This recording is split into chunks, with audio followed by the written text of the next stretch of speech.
Hello and welcome everybody today to Spite Fitness's presentation of Fit for Life, the science and art of health and fitness. So you've heard me talk a little bit about a lot of these topics before. We're kind of going to delve deeper into them and some of the science behind them, and we're going to kind of go from there.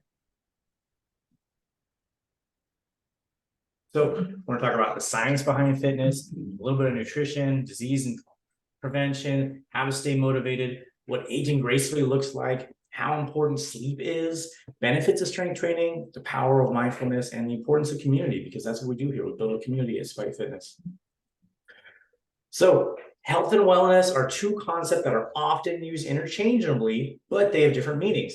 Health refers to the physical and mental well-being of an individual, while fitness is the ability to perform physical activities with ease and efficiency. Both health and fitness are important because they impact all aspects of our life. When we are healthy and fit, we are better able to manage stress. We have more energy. We are less likely to get sick. We all know this, right? We also have a better quality of life because we're able to do the things we love without limitations, right? It's important to prioritize health and fitness in our everyday life. And that's going to let us live longer, happier, and more fulfilling lives, right? Like my life is remarkably different since I started my health journey and fitness journey, right?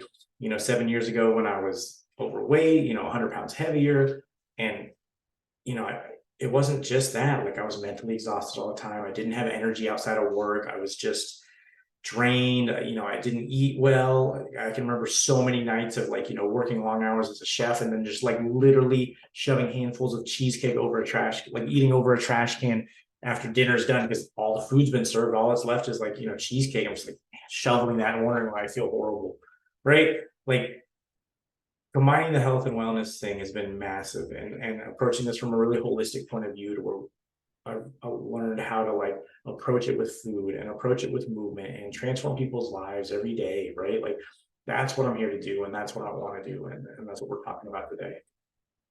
And so what is the science behind some of this, right? Regular exercise has been shown to have numerous physical benefits, such as improved cardiovascular health, increased muscle strength and endurance, and reduced risk of chronic diseases such as diabetes and obesity. Did you know that it has significant mental health benefits? Studies have shown that regular exercise can reduce the symptoms of depression and anxiety, improve cognitive function and memory, even enhance creativity.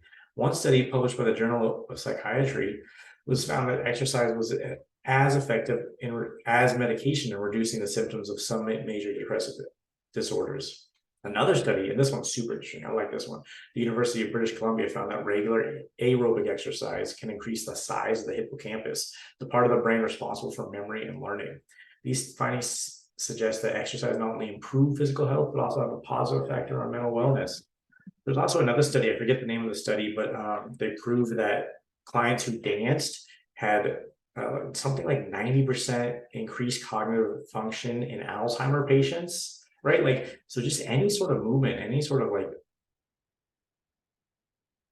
living, right? Like I personally think humans are designed to move, right? And I think that's a big problem with a lot of people's current lifestyle, isn't necessarily that what they eat or when or they do or don't exercise, but the fact is the rest of the time they're sedentary, right? And so people are meant to move, people are meant to dance, people are meant to do things. And so we exercise to do the things we love, we diet to change the way we look. And so that's the way I kind of approach this and look at it. So my favorite topic in regards to this is nutrition 101, fueling your body for success. So a perfect example, man, when I went back to back show to show doing these bodybuilding shows, like I could really feel any change in my diet. When as much as I wanted tacos to go and eat after my first show, and we did that and it tasted great, like, man, did I feel like I was basically hungover afterwards after eating a bunch of chips and greasy El Pastor, and like it was worth it, but it's crazy to notice the difference now. And before I just kind of lived in that state of being like kind of tired and groggy. And so understanding how nutrition works for your body is going to be different than it works for my body. But the fact is that we need to learn how to understand that, right? And today's society has so many food-like products that taste and look like food, but don't really serve any nutritional benefit, that it becomes hard. And then you'll hear all these different advice on nutrition, or like one person will be like, oh, you got to eat keto, and oh, you got to intermittent fast, or oh, you got to do this, or like, oh, you got to buy this, this 20-week program that only I know the info more. Oh, these supplements are going to do it. Like, none of that's right? Like The answer is the diet that works is the one you'll stick to. And so understanding that is going to be really key in playing that role. So nutrition is a key component of any successful fitness journey. It's important to understand that essential nutrients in your body in order to function at its best. That includes carbohydrates, proteins, fats, vitamins, and minerals. Incorporating these in your daily diet can improve energy levels, boost your immunity, and support overall health. One practical tip for incorporating essential nutrients in your diet is to focus on whole, nutrient-dense foods. And so what does that mean? A whole food is something that doesn't have an ingredient list, right? Like when you go to the grocery store, zucchini doesn't have an ingredient list. Eggs don't have an ingredient list, right? Like because they're one thing. Meat doesn't have an ingredient list because it doesn't need to. Those are whole foods. So a simple diet hack is if 75% of your diet is whole foods, you're probably on the right track. And you'll probably lose some weight. It doesn't need to be more complicated than that. And when you go grocery shopping, one real tip is to shop on the outside perimeter of the store. All the aisles are designed to sell you stuff. All the outer wall is all the whole foods, generally like, you know, you'll have like your meat section on one side and then your vegetables on one side and then more produce, right? That's kind of how most grocery stores operate. So that includes fruits, vegetables, lean proteins, whole grains, and healthy fats. Another tip is to plan your meal ahead of time to make sure you're getting a balanced mix of nutrients throughout your day. By making small changes in your diet, you can fuel your body for success both in and out of the gym. So this is another topic I really love, and actually one of my most recent recipe books is about this. And so fitness and disease prevention. Regular exercise and a well-balanced diet are essential in preventing common lifestyle diseases such as heart disease, diabetes, and obesity. According to the World Health Organization, physical inactivity is one of the leading causes of death worldwide. In fact, lack of exercise can be attributed to an estimated 3.2 million deaths each year. That's crazy. In addition to reducing the risk of chronic disease, exercise and proper nutrition can improve overall health and wellness. Studies have shown, obviously, that regular exercise is going to reduce a lot of these things, and eating a balance in a diet rich in fruits, vegetables, and whole grains can provide the essential body with nutrients that you need to feel better every day, right? So one study I did was doing this corporate talk, and 76% of corporate medical expenses are towards chronic diseases. And almost all those chronic diseases are treatable with exercise and nutrition. And that the average employee who's well fed misses about 36% less days per year, right? Like, so like if you own a company, like you should be teaching your employees to eat for saving money, right? And if we can get that message out to more people and more companies and understand that like health and wellness not only is a good idea because we feel better, but like it helps people operate better, it helps people get to work better, it helps people perform better every day, right? Like it is so key, right? And my most latest recipe book I wrote about called immunity prevention and how immunity recipes and how to best support your immune system through diet, right? And a lot of times it's like stuff like teas are going to be helpful, garlic, you know, and turmeric is proven to reduce inflammation. Like it's so interesting to see how much the body operates well when it's well fed. So what do? We got to stay motivated, right? So what are some strategies to make fitness and health a habit, right? It takes time and effort, but it's worth it in the end. One of the best ways to stay motivated is to set achievable goals and track your progress. Whether it's running a mile without stopping or lifting a certain weight, having a goal in mind can help you stay focused and committed, right? And you got to start with achievable goals, right? They got to be manageable, right? Like when I first started my fitness journey, it wasn't become a pro bodybuilder. It was go to the gym. It wasn't even work out, it was go to the gym, right? Once I got to the gym, I was like, oh, I'll do some stuff and wander around. And then eventually it was like, well, I kind of like this. Let's do more of this, right? And kind of figure out what you like. And so another key strategy is to find activities that you enjoy. If you hate running, you don't have to do it. You don't have to run to be an athlete, right? Try different things until you find something you look forward to. I love dancing. I'm going dancing this weekend for the first time in a while, and I'm really looking forward to it, right? Try anything from dancing, swimming, hiking. The more you enjoy your workouts, the more likely you are to stick with them. So this one's really important and near and dear to my heart. Aging gracefully, fitness and health in later life, right? One of my long-term goals in regards to fitness, and I'm sure you've heard me say this before, is I never want to be helped off a toilet in my old age, right? You know, my great grandma spent like 20 years in a nursing home, and I watched her be moved from bed to, you know, bathroom to whatever. And I don't want to do that, right? So as we age, it's especially important to maintain a consistent fitness routine and healthy nutrition habits, right? It's going to help us increase our bone density, reduce, increase muscle mass, stay healthy, right? When you look at, I was just watching an insurance presentation today, and they talked about the cost of healthcare as we age. Did you know that between age 65 and 85, you're going to spend an average of $150,000 in healthcare expenses? That's crazy to me. Imagine if you could just exercise and save most of that, right? That's the way I heard it, right? So it's important to address the common concerns for as you age, such as joint pain and mobility limitations. So low impact exercises are going to be great, such as swimming and yoga. I've got a couple 80-year-old clients that are in here working out. We do a lot of balance stuff, a lot of simple stuff, but they're still moving. And that's what's really important to me, is that we can thrive throughout our entire life, right? And so especially as we age, balanced diets can be crucial, right? Like that's when you really want to start leaning into fruits and vegetables. But luckily, as people age, they get older and they're gonna have time for gardening. And I've got my mom set up with her garden, and she's doing and moving stuff, and that's her form of exercise every day, is like getting down and getting the vegetables and moving and stuff. And it's fun to kind of do that process. And I'd love to have more time to do it myself, but I really don't. But luckily, as we age, we get to more time, and we can. That's why you see all these really nice gardens in like retirement communities, because it's fun to do and it keeps them active. It's also really important to stay hydrated and combine these healthy eating habits to make us feel healthy for the rest of our lives. So sleep is your superpower, right? The role of sleep in health and fitness, right? It's an essential component. It plays a critical role in recovery, cognitive function, and well-being. Research shows that a lack of sleep can lead to a decreased athletic performance, increased risk of injury, and impaired decision-making processes. Additionally, chronic sleep deprivation has been linked to a range of health issues, including obesity, diabetes, and cardiovascular disease. We were just talking about this, Will. To improve health sleep habits, it's important to establish a consistent sleep routine, create a relaxing bedtime routine, and avoid caffeine and alcohol before bed. Other helpful tips are keep the bedroom cool and dark, minimize noise and distractions, and limit screen time.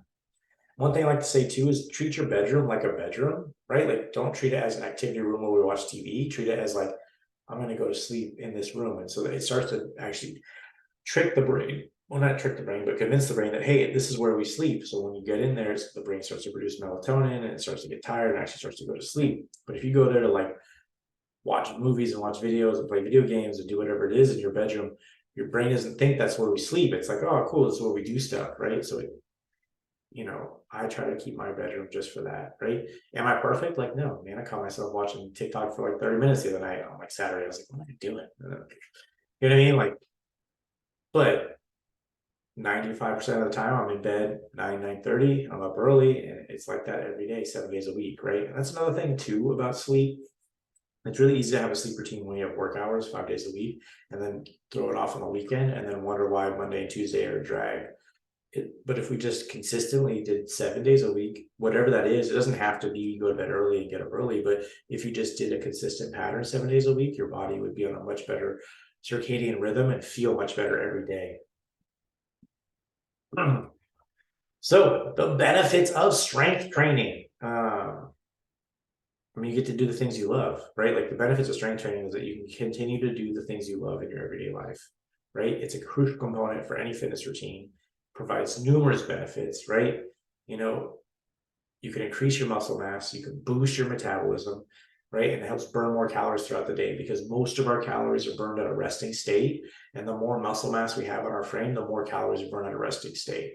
So if you want to lose weight and burn fat, the best way to do it is actually strength training as opposed to tons of cardio.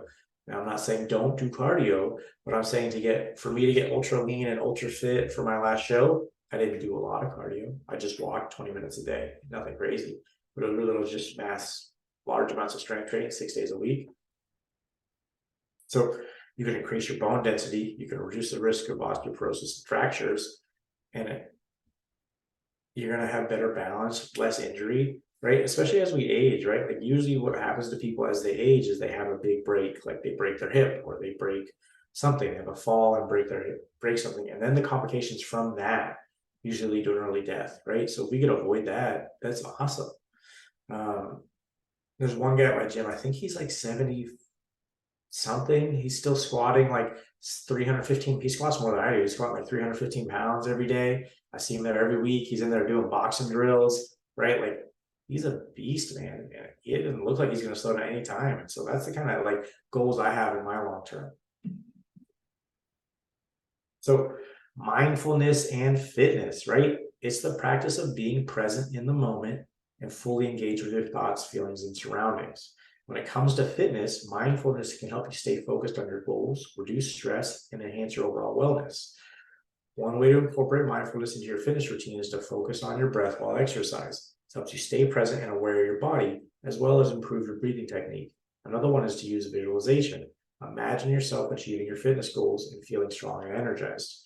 So I talk a lot about the screen of the mind. I picture me succeeding in my goals, whatever they are. You know what I mean? I picture myself on stage giving a TED talk. That's my next big goal. I pictured myself winning my pro card this year. I was like, I told my friend before I went to the show, I said, I'm going to win 3 first place in a pro card. And when I came and told him I won 3 first place in a pro card, he was like, you did exactly what you said you're going to do. Right? It doesn't mean I'm just like, oh, visualizing it, not putting in the hard work, but I am focusing, I am picturing my goals, and I am being mindful every day. I also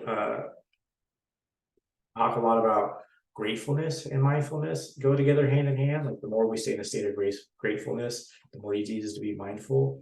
And I meditate at the gym. Like that's my form of meditation, right? Like in the motion, in the reps, going through the drills. I turn off my notifications on my phone. I stay really focused and driven. It really helps me be centered every day. And that's why I like to start my day with exercise. Even if it's not necessarily weight training, I do some sort of movement every morning. So here at Spike Fitness, we love building community. That's going to get you through the harder times, right? When it comes to achieving your goals, having a supportive community can make all the difference. Not only does it provide accountability, motivation, but it offers social support that can help you stay on track. Being part of a fitness community can help you feel connected and supported, especially when you're struggling to stay on your fitness routine. So there's many ways to build a fitness community and get connected with like-minded individuals. You can join a fitness class or a group. That way you can meet people who share your same interests. You can also find online communities like Spike Fitness Memberships Group. And you can also connect people virtually. Social media platforms like Facebook and Instagram offer a lot of groups, and pages dedicated to fitness and wellness can provide inspiration and support. Additionally, participating in fitness challenges or events can help you meet new people and stay motivated. So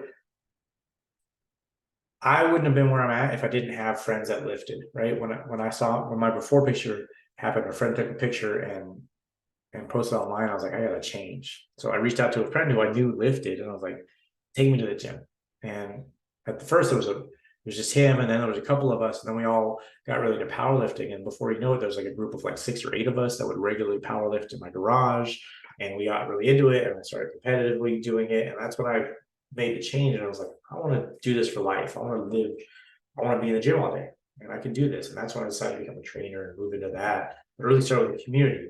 So that's what I want to provide to people, right? Between my membership page and a couple of our, Facebook pages and Instagram pages, I really want to support a community, and it's great, man. Like I got to have the opportunity to teach this like baseball training camp to 14-year-old kids the last couple of weeks, and it's been really fun to do that and be part of my community. And it really goes full circle. Like you don't understand the influence you have on people around you. But I have people reach out to me and they're like, wow, your transformation's been great. It's really inspired me to move and do stuff. And like, that feels great. And like to really go next level, my kid's teacher sent me pictures of him running an exercise class for his kindergarten class.